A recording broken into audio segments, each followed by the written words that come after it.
বন্ধুরা আপনাদের আবারও স্বাগত জানাই ট্রেডার ভিউ ইউটিউব চ্যানেলে। তো আজকের ভিডিওতে আমরা আলোচনা করব কিভাবে সাপোর্ট এবং রেজিস্ট্যান্সের মাধ্যমে ট্রেড করতে পারেন।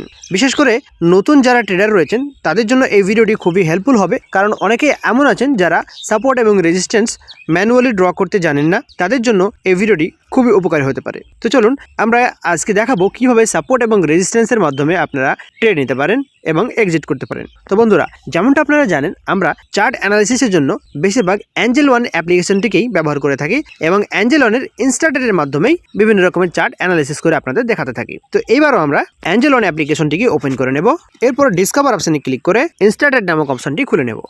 এখানে আপনারা দেখতে পাচ্ছেন আমরা এখন ইনস্টাডেটের মাধ্যমে নিফটির চার্টে রয়েছি। চাইলে আমরা এখানে ব্যাংক নিফটির চার্টও দেখতে পারি। তো এখানে আমরা দেখতে পাচ্ছি আমাদের চার্টের উপরে কোনো সাপোর্ট রেজিস্ট্যান্স কিছুই নেই। তো এখন আমরা একটি ইন্ডিকেটরের হেল্প নেব এবং সাপোর্ট রেজিস্ট্যান্স ড্র করে সাপোর্ট এবং রেজিস্ট্যান্সকে ফলো করে ট্রেড নেওয়ার চেষ্টা করে দেখব। তো এই জন্য ইন্ডিকেটর অপশনে ক্লিক করবো। ইন্ডিকেটর অপশনে ক্লিক করার পর এখানে সার্চ করব পিভট পয়েন্ট। তো পিভট লিখতে চলে এসেছে পিভট পয়েন্ট স্ট্যান্ডার্ড, এটিকে ক্লিক করবো। এটিকে ক্লিক করার পর তো এখানে ইনপুটসে আমরা এই যে টাইপ অপশন রয়েছে, টাইপ অপশনে ক্লিক করবো একবার। এখানে ক্লিক করার পর এখানে ট্র্যাডিশনাল থেকে চেঞ্জ করে ফিবোনাচি করে নেব। তো এখানে ফিবোনাচি সিলেক্ট করবো আমরা প্রথমত।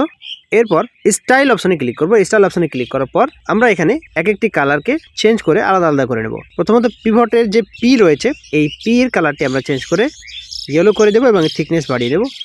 এরপর সাপোর্ট 1 2 এবং সাপোর্ট 3 এবং রেজিস্ট্যান্স 1 রেজিস্ট্যান্স 2 রেজিস্ট্যান্স 3 এর কালারগুলিকে আমরা একটু ডিফাইন করে নেব। এর জন্য আমরা এইগুলো থিকনেস একটু বাড়িয়ে নেব ফটাফট। তো আপনারা দেখছেন আমাদের সেটিংস অলমোস্ট হয়ে গেছে। এবার আমরা ওকে বাটনে ক্লিক করে দেবো। ওকে বাটনে ক্লিক করতেই আপনারা চার্টের উপর দেখতে পাচ্ছেন কিছু লাইন ড্র হয়ে গেছে, আর প্রত্যেকটি লাইনের আগে কিছু না কিছু লেখা রয়েছে। তো এখান থেকে আমরা যদি নিচের দিক থেকে দেখা শুরু করি তাহলে দেখছেন সাপোর্ট 3 S3 অর্থাৎ এটি হলো সাপোর্ট 3, S2 অর্থাৎ সাপোর্ট 2, S1 অর্থাৎ সাপোর্ট 1, আর এখানে P অর্থাৎ এটি হলো পিভট পয়েন্ট। আর উপরের দিকে যদি আমরা দেখি রেজিস্ট্যান্স 1 রেজিস্ট্যান্স 2 অর্থাৎ আর রেজিস্ট্যান্স 3 অর্থাৎ R1 R2 R3 এগুলিকে আমরা রেজিস্ট্যান্স বলবো। তো চলুন এবার এখানে আমরা ট্রেড কীভাবে নেব। তো দেখুন, যখন আপনারা কোনো জায়গায় ট্রেড নেবেন তখন আপনারা চেষ্টা করবেন যে আপনাদের মার্কেট তখন কোন জায়গায় রয়েছে, তখন কোনো সাপোর্টের আশেপাশে রয়েছে নাকি রেজিস্ট্যান্সের আশেপাশে রয়েছে। তো যদি আপনি ধরুন এই সাপোর্ট S1-এ আপনি সেলিং করতে চাচ্ছেন, তো S1-এ যদি আপনি সেলিং করেন তাহলে আপনার টার্গেট কোথায় থাকবে? তাহলে আপনার টার্গেট থাকবে S2 অথবা S3। তো আপনি যদি S2 এর মধ্যে আপনার টার্গেট পেয়ে যান তাহলে আপনি S2-এ আপনি বেরিয়ে যাবেন, আর যদি আপনি টার্গেট না পান তাহলে আপনি S3 পর্যন্ত ওয়েট করতে পারেন, আর আপনার অ্যানালিসিস যদি সঠিক হয় তাহলে আপনি S3 পর্যন্ত ওয়েট করতে পারেন। আর এখানে দেখুন, আর মার্কেটে কি হয়, মার্কেট যখন কোনো সাপোর্টের কাছে থাকে আর সেখানে যদি কেউ আপনারা বাই করেন আর এরপর যদি সেই সাপোর্টকে ভেঙে নিচের দিকে ভাঙছে ততক্ষণ কিন্তু আপনার পজিশন আপনি ধরে রাখতে পারেন। এই জায়গাতে আমরা দেখতে পাচ্ছি, এই জায়গাতে আমরা এই ক্যান্ডেলটির মাধ্যমে যদি কেউ বাই করতাম বা এই ক্যান্ডেলটিতে, এখানে দেখছি আমরা এই ক্যান্ডেলটি সাপোর্ট 2-কে ক্রস করে উপরের দিকে তৈরি হচ্ছে ক্যান্ডেলটি। এখানে যদি আমরা বাইং পজিশন বানাতাম আর আমাদের টার্গেট থাকতো কিন্তু এই ক্যান্ডেলটি পর্যন্ত, তাহলে এখানে যদি আমরা বাইং পজিশন বানাতে চাই কি করতে হবে? বাইং পজিশনের জন্য এখানে বাই অপশনে ক্লিক করতে হবে। বাই অপশনে ক্লিক করার পর যে কোনো একটি স্ট্রাইক প্রাইসকে আপনাকে সিলেক্ট করতে হবে। এরপর প্রসিড বাটনে ক্লিক করে দিতে হবে। প্রসিড বাটনে ক্লিক করার পর আপনি চাইলে এখানে লট সাইজ বাড়াতে পারেন বা এক লটই রাখতে পারেন। এরপর আপনি লিমিট অর্ডার রাখতে পারেন অথবা মার্কেট অর্ডার করতে পারেন। এরপর চাইলে আপনি ইন্টারডে করতে পারেন অথবা ক্যারি ফরওয়ার্ড। তো আমি এখানে লিমিট অর্ডার থাকতে দেবো এবং ইন্টারডে থাকতে দেবো।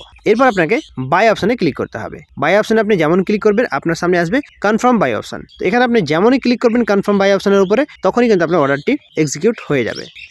তো আপনারা বুঝতে পারছেন অ্যাঞ্জেল ওয়ানের ইনস্টাডেটের মাধ্যমে কিভাবে একই জায়গা থেকে বাই করা যায়, অর্থাৎ আপনি এখানে বাইং পজিশন বানিয়ে নিলেন। এরপর আমরা ওয়েট করব কত দূর? ওয়েট করব আমরা S1 পর্যন্ত, অর্থাৎ এখানে আপনি যখন S2 এর এখানে বাই করছেন এটি কিন্তু হয়ে যাচ্ছে আপনার সাপোর্ট, আর S1 কিন্তু আপনার এক ধরনের রেজিস্ট্যান্স হয়ে যাচ্ছে। তাহলে এখানে যদি আমরা বাই করার পর এতদূর ওয়েট করতে পারতাম তাহলে কত পয়েন্টের মুভমেন্ট এখানে হচ্ছে আমরা একবার আপনাদের দেখানোর চেষ্টা করি। তো বন্ধুরা, আপনারা এখানে দেখতে পাচ্ছেন আমরা যদি S2 এর কাছাকাছি বাই করতাম আর আমাদের টার্গেট যদি S1 অর্থাৎ এখানে রেজিস্ট্যান্স হয়ে যেত, S1টা রেজিস্ট্যান্স 1 পর্যন্ত আমরা যদি এখানে ওয়েট করতে পারতাম তাহলে আমাদের কাছে পয়েন্ট প্রায় 162-র কাছাকাছি ক্যাচ হয়ে যেত। অর্থাৎ এখানে আমরা চাইলে এতদূর পর্যন্ত ওয়েট করে আমরা 162 পয়েন্টের কাছাকাছি এখানে আমরা ক্যাচ করতে পারতাম। তাহলে আপনারা বুঝতে পারছেন সাপোর্ট এবং রেজিস্ট্যান্সকে বিনা ড্র করে আপনারা কিভাবে পিভট পয়েন্টসের মাধ্যমে সাপোর্ট রেজিস্ট্যান্স ড্র করে কিভাবে ট্রেড করতে পারেন। তো এখানে একটা জিনিস খেয়াল রাখবেন সবসময়, আপনারা যেখানে বাই করবেন যদি আপনারা S1-এ বাই করেন তাহলে আপনাদের পরবর্তী টার্গেট থাকবে এই P পর্যন্ত, আর যদি আপনারা সেলিং করেন অর্থাৎ ধরুন নিচের দিকে মার্কেট যাচ্ছে আর আপনারা S1-এর কাছাকাছি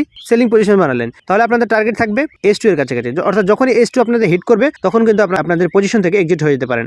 আর মার্কেট যদি উপরের দিকে যায় তাহলে আপনারা যদি এখানে রেজিস্ট্যান্স 1-এ বাই করেন তাহলে আপনারা যখনই AR2 অর্থাৎ রেজিস্ট্যান্স 2 কাছাকাছি মার্কেট যাবে তখনই এক্সিট হয়ে যাবেন। তো এইভাবে আপনারা সাপোর্ট এবং রেজিস্ট্যান্সকে ম্যানুয়ালি না ড্র করে পিভট পয়েন্টের মাধ্যমে যে ডিফল্ট সাপোর্ট এবং রেজিস্ট্যান্স ড্র হয় সেই সাপোর্ট রেজিস্ট্যান্সকে কাজে লাগিয়ে আপনি ট্রেড নিতে পারেন, তাও আবার অ্যাঞ্জেল ওয়ানের ইনস্টা ট্রেডের মাধ্যমে। তো বন্ধুরা, এই সাপোর্ট অ্যান্ড রেজিস্ট্যান্স ট্রেডিং স্ট্র্যাটেজিটি কেমন লেগেছে অবশ্যই কমেন্ট করে জানাবেন, আর ভিডিওটি ভালো লাগলে অবশ্যই লাইক এবং শেয়ার করতে ভুলবেন না। আর হ্যাঁ বন্ধুরা, একটি কথা মনে রাখবেন, এই ভিডিওটি শুধুমাত্র এডুকেশনাল পারপাসের জন্যই বানানো।